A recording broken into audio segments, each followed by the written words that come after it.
Hi guys, and welcome to another episode of Getting Into TV. It has been a while since we last spoke, so I just want to remind you that you can either watch all of the episodes over on YouTube or you can listen over on Spotify or Apple Podcasts. Anyway, today I'm joined by David Winfield, who is a production coordinator for BBC Radio 4's The Archers. He's also done work as a script researcher over on Holby City. He's also done some freelance work for Big Finish as a script editor.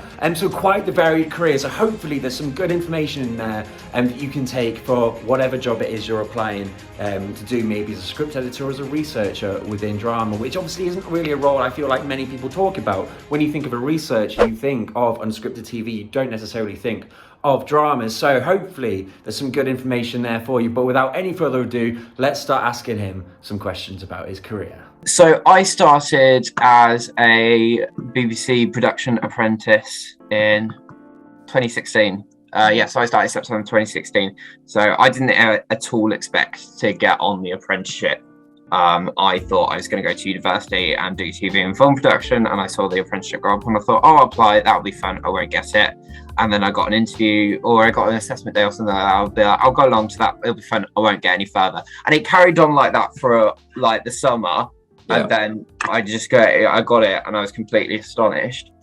And so my first actual sort of step into television, or well, sort of the industry, was I spent 2 days on Doctors because someone I met through the apprenticeship sort of process was an old apprentice who was a researcher on Doctors, and I said, well, I've got the apprenticeship now, could I just come and spend a couple of days shadowing you and just sort of get a feel for what the industry is? So I spent 2 days in the BBC Birmingham Drama Village. So just shadowing the researchers, and I think I got to sit on set for a while and just really soaking it all up. What I love about that is, especially when you're so, even now, but when you're so fresh to the industry, even just being in these places that are within your TV screen, it's just really magical. Yeah. Like, even I can imagine, like, my mom always used to watch Doctors, and it was always that show that was on when I was sick. So I just watch it, and I kind of have a soft spot for Mrs. Tenby. Like, I absolutely love that character. So I can imagine just being there, soaking it all in was absolutely magical. I think so much of this industry, you learn by being a sponge, and you learn by just being in the moment, seeing things happen, and as you say, soaking in that atmosphere. So that was really great. And then I did my apprenticeship. I spent 7 months working in BBC Radio Drama London, which is where I sort of started my production sort of pathway, as it were. And then I spent about 6 months working on Holby City, which was sort of where I was a runner, and I went through, I spent like about 4 weeks in each department. So I went through script, what production, I've forgotten what I did there. Script, production, research, filming, post, and that sort of thing. So I just went through that, and it's being a fly on the wall. It's helping out with tasks as and where you can, and just soaking it up. So that was sort of my training. Obviously, I'm a researcher within Factual, and you're now talking about research within, I suppose, within drama. Yeah. What would you say? Are they very similar? Like, could I hop over to Holby and kind of take what I know as a researcher here and do that? What's it like being a researcher within drama? Because it's not really a role you ever hear of. Yeah, it's actually really interesting, because I think you could hop over and do it.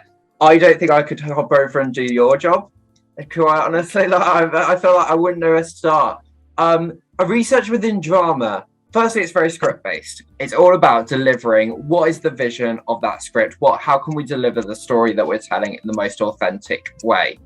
And it's very much providing the research that fits the story. And I'm not saying that you're making it up or you're bending the truth. You're going out and making it fit around the story and making the story work better. And so it's not saying, well, this isn't accurate, this is wrong here. It's saying, well, this would be more accurate, or this is the shape that we can go through here. Do you know what I mean? There's a lot of sort of creativity. There's a sort of journalism style about it, in that a lot of the research was first-person research. It was talking to advisors and contributors and really grilling them on subjects so that we could find an angle which would suit our story. And it's I think that's a lot of the research part, and then it's just working with the writers and the script editors, like sort of being very diplomatic with them and being very creative with them and saying, well, you want this, the research is saying this, how can we get to the middle of what we want? Yeah, and a lot of it. It's a really fun job, to be fair. Because what I love, like, I never thought I'd fall into research. I always thought I'd be the drama side and go up the AD route. And I fell into research, and it's really nice being able to kind of like talk to people and really kind of learn about things. So I can imagine that's the same with being a researcher within drama. It's really nice to kind of it's really rewarding in that sense that you can learn a lot. And it also is really rewarding. Do you know, one of the things I'm proudest of actually at Holby, because I did a second year as a researcher last year on the final series, and we did a big bulimia story. And right at the start, we were basing it off the sort of Freddie Flintoff documentary as well. And so right at the start, we really deserve to the audience to get this absolutely right, how to make the most authentic storytelling we can out of it. So we sort of set up a workshop with people with lived experience of bulimia, and we managed to get away where the research really informed and led that storytelling and how we told the story.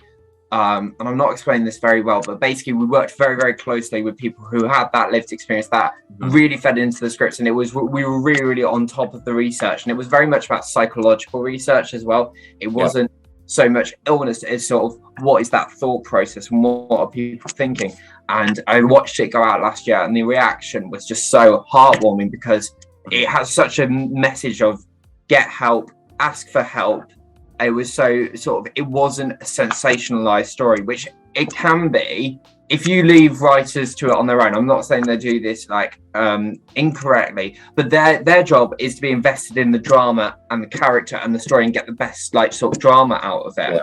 And so it's our job to sort of pull that back and say, well, the first approach to that drama is the sensationalist way here, but if we drill into Josh's psychology, here's what we can actually do, and here's the authentic version of that story. And just watching that go out was so, I was really proud of that, having known that we'd worked so closely with people who'd been affected by that and got it right in a lot of ways.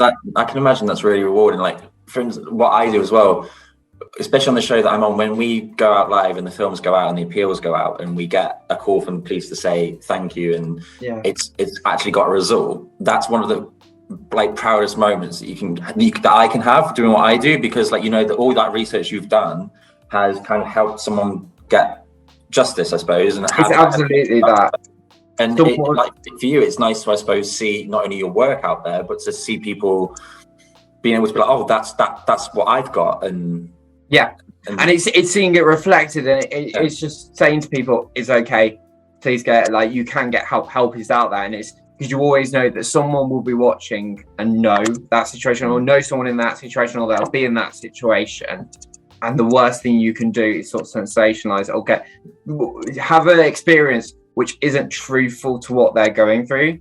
So it is just the most rewarding thing, knowing that you're helping someone. But you mentioned earlier on about the training that you undertook, the apprenticeship. For start, what training did you undertake? What was that production? What was that apprenticeship like? And how did you talk me through the process for that apprenticeship? And is it still available? Do you know? Yes, it is still available. It's called something different now. It's called, I think it's called like the England Fast Track Apprenticeship or something. So the apprenticeship was structured in sort of placement and college weeks. So we did get a qualification out at the end of it. So we spent the first 2 weeks in the BBC Academy in Birmingham, and we had lots of sort of different math classes on this is how the BBC works, this is how the industry works, this is how freelancing works, and that sort of thing, and just picking up general skills. I think looking back, it was sort of how to navigate the industry.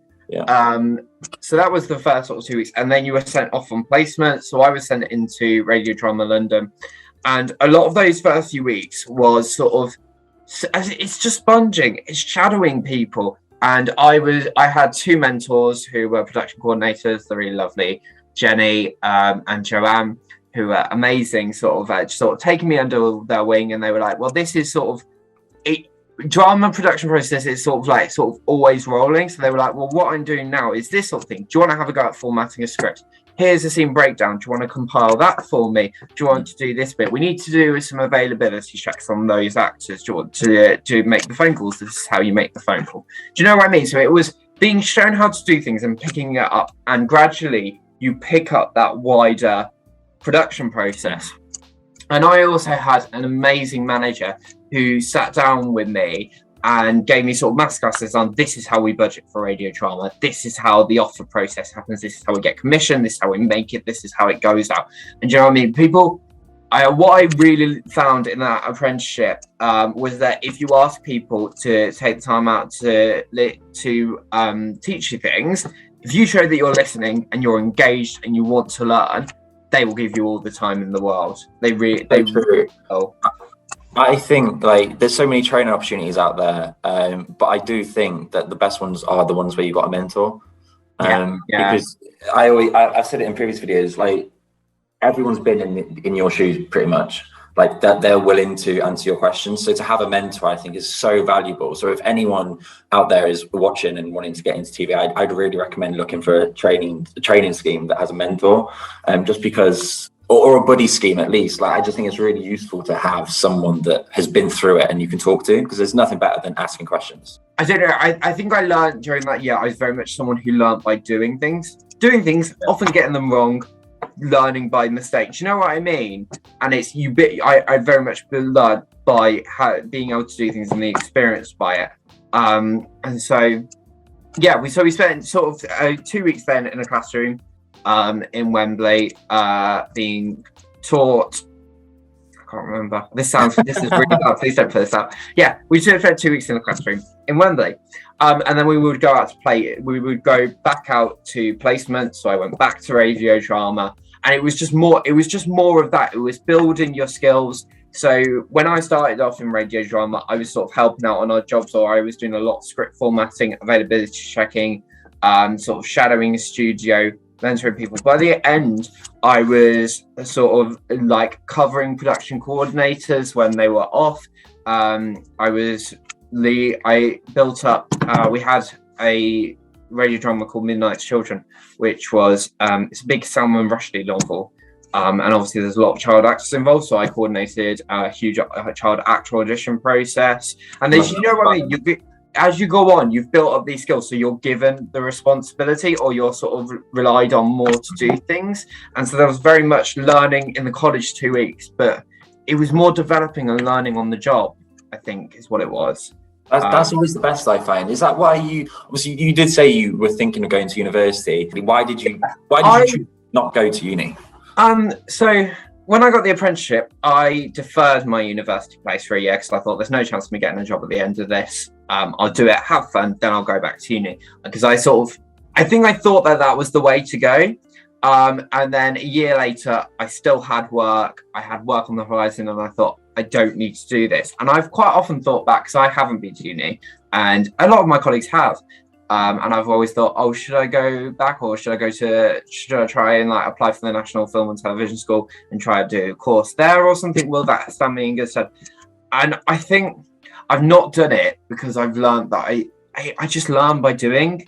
Yeah. And I think I've built up such a broad range of experience that I have a lot of experience in lots of different areas, and I understand a lot of areas of production and editorial and that sort of thing. And I don't mean to sound pretentious when I say this, but I do feel like I would just be irritated now.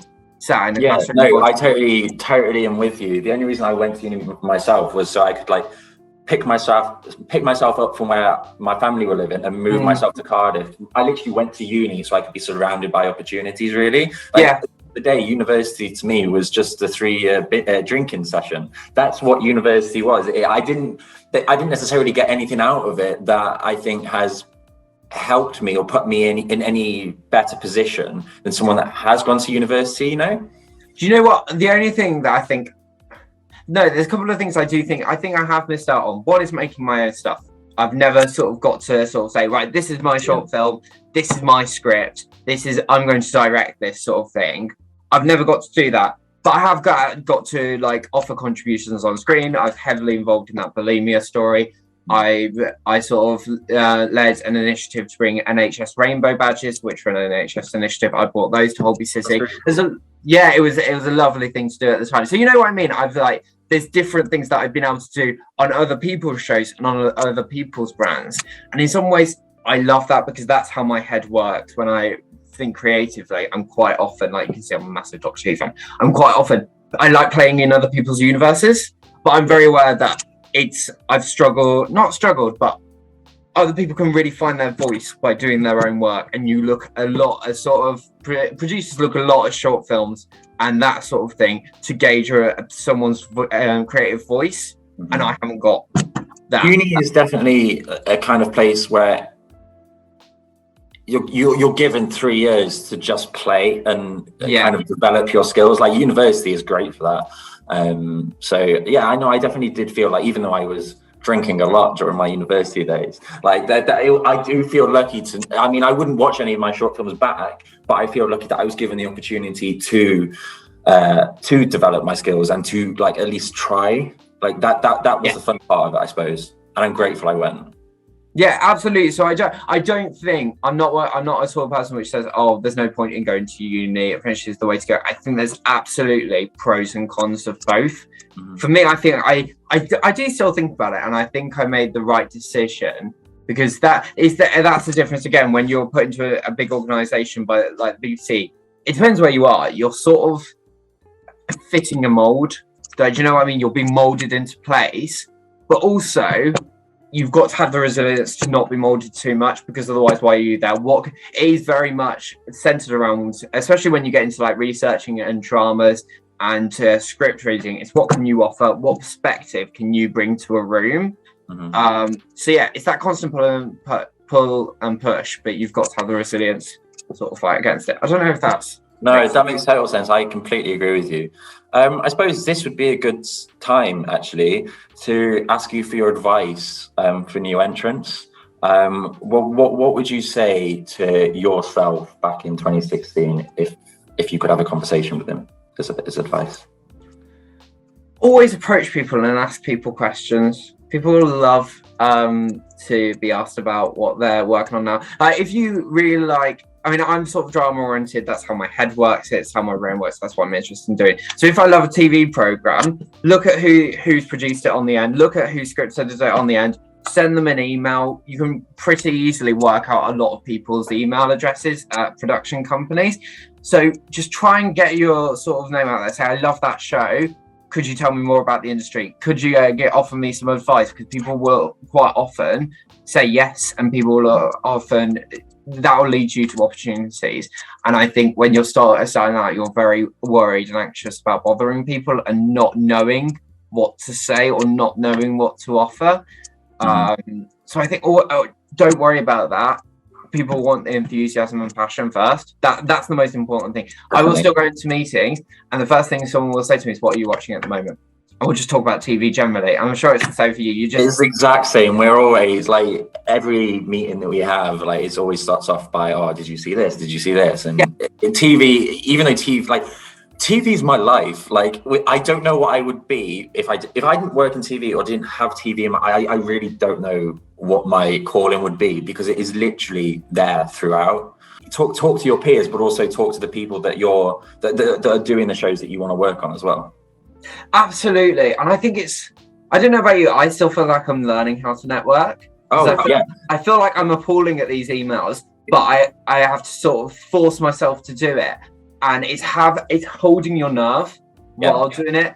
And I know that like cold emailing people is the way to do it, and thrusting my CV in people's faces is the way to do it. I feel awful for doing it. I hate doing it. But it's having that nerve to keep going. And this sort of goes into my next point, is you've got to absolutely be resilient, because you will still get a mountain of rejections every month. Like the amount of jobs I've had versus the amount of jobs that I've applied for is like, it's the minuscule amount that I've actually got. How do you keep resilient then? There's so much good in saying be resilient. How do you be resilient? What do you do that when you get that rejection? How do you face up to it? I don't know. I don't think I'm the best at this, because when I get to the end of the jobs, I do get into a sort of self-crisis about, I'm never going to work again. Yeah. That always comes out in the last few weeks, and you think, I'm never getting this again. And And I think the one thing that I sort of said to myself last year is when you got like a good, like you didn't get a job, but you got a good response, so you got lovely feedback, staple it to your forehead and just really listen to people and know your own self-worth and know that, like, even if when you're very much first starting out and you know you've got these ideas or you want to make that sort of thing, or you've got this calling card to the industry, know that you're worth something and your voice is worth something and people want to work with you, and we are the future of the industry as well. There's got to be a future of the industry and people have got to be trained up. So I think you've really got to keep that sort of, you've just got to staple that to your forehead. Definitely. And keep going. And I don't know how more to do it like that, because when I get a rejection email, I mean, it really. Whenever I come off work, if I've been in work for 3 months and then I'm off work for even just a week, and I don't know where my next job's coming from, I am the worst person to know. I did a talk at the university the other day, and they said, "How do you deal with stress?" And I was like, "I don't know." No, I'm one of the stressiest persons when I'm out of work. Like I might only be. I've been very lucky in the fact that I finish a contract. There'll be about a week where I don't know what I'm doing, and then I kind of go into another job. I'll just fall into it. They just always come along. But that week, I can never relax. I'm always stressing. I'm always worrying about finances. I'm always just awful to be around. So yeah, I think it's easy for us to say be resilient and don't stress, but I feel like it's just a natural part of it. So don't worry that you're stressing as well. And I think a lot of how to cope as well is talking about it. Mm-hmm. Like, it's really talking about it with your friends in the industry who are going through the exact same thing as you, and encouraging other people as well, because everybody needs somebody on their side who is saying, you will get it, you will get there, keep going, keep pushing, keep fighting on. Yeah. And I think it's so important to have that camaraderie. A good thing I just want to mention as well is I was in a talk the other day, and someone said to me, one of the students, or I think it was a lecturer, they kind of asked me the question of, because I work in Crime Watch, is it less important than someone that's like a runner on a high-end TV show like Dr. No. Like, no, not at all. What I said to them was, the industry is not necessarily really about the name. It's each job you do, it's the skill. Like my next job, I'm going to do casting research on Bargain Hunt. The reason I'm taking it is, for a start, it's a 9-month contract, but also it's a new skill that I've never learned that I can take elsewhere. And I think that's the thing, is don't look at jobs as, oh, I'm just working on Crime Watch, I'm just working on 4 in a Bed. You're working on something that will give you the skill set to go forward. And you know, I'm sort of like leading on to the next question here, but like I think your next question was going to be like, well, what skills or what tips do you have for all these different roles? And you listed them out, and I was like, they're actually, a lot of them are the same skills. It's a lot about reacting to events that constantly, if you're working in any kind of production, any sort of like anything, any sort of like media production, you're reacting to a situation and you're reacting quickly, because time is money. I'm sorry, like I know it's a cliche, but it's true. You're reacting quickly and you're reacting calmly. I used to have, I don't know if you've seen The Good Place. I do bits of it. You know, like there's a wall on The Good Place which says, like, it's the first shot, it's like, welcome, everything is fine. I used to have that on the back of my wall as a researcher, because you just have to be. I think it's so important to keep calm in situations, because other people who have like producers, script editors, those sorts of things, have a lot more on their plate and can get quite stressed. And it is a like high pressure environment. And you've just got to be calm. You've just got to react and think, right, this is what we've got to do now. This is what we can do in the time frame. Let's do this. And do you know what I mean? It's having that plan of action, and it's just keeping your cool and be reacting and having the flexibility to say, well, I was doing that, but now this has come up. And that applies as a coordinator. Like, obviously, we're in COVID. Half of our cast are getting COVID all the time, sort of thing. So you're having to react to, okay, right, what are we going to do? That's coming up on Thursday. How are we going to record these scenes now? How are we going to reschedule this? As a script editor, like someone will come and say, right, we can't use that name anymore for this instance. So I'll say, oh, okay, well, we'll do this instead, or that actor is no longer available. How are we going to change this? And you've just got to react. That's all right. It's the same as a research of something's on the floor. Do you know what I mean? That is all. Yeah, definitely. The first thing. Like, another sort of like skill, I think, across the board is communication. And it's so important to one, it's just as simple as keeping communication with people.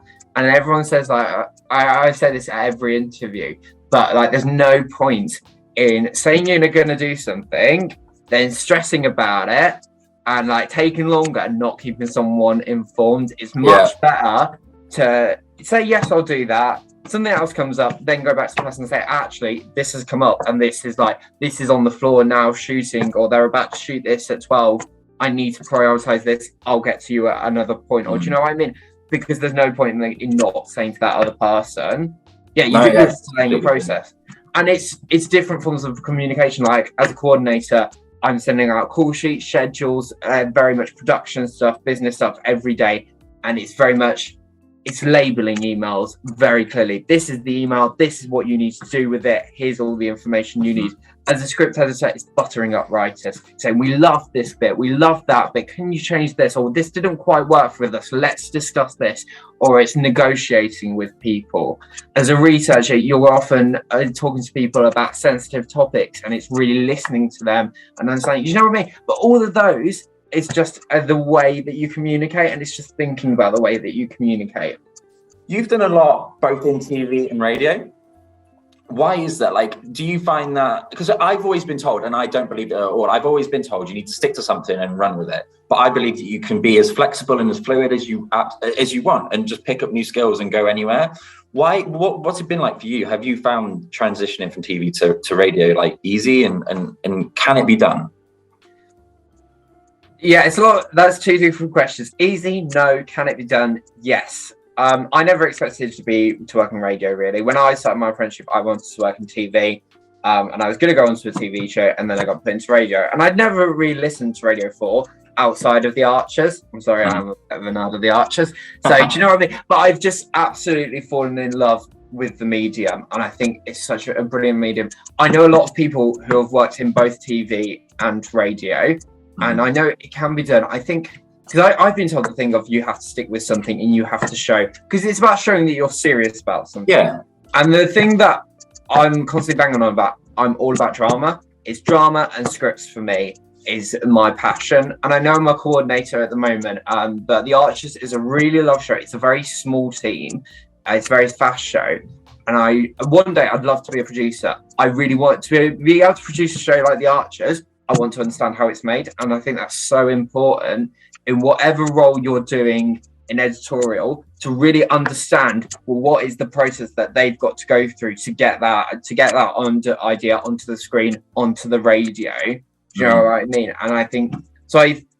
There is the sort of thing of people say, well, which do you want to do? And my answer is, I want to work in drama. I absolutely love drama. I love scripts. I love developing scripts, and I love realizing scripts into reality. And however I can broaden my skill set, I really like. People have told me, and I sort of, when people tell you stuff, you've got to believe it, because I think, as I say, you've just got to have that resilience that I'm building up my skill set to one day be a better script editor, a better producer, because I've got that production instinct and I've got that production background as well.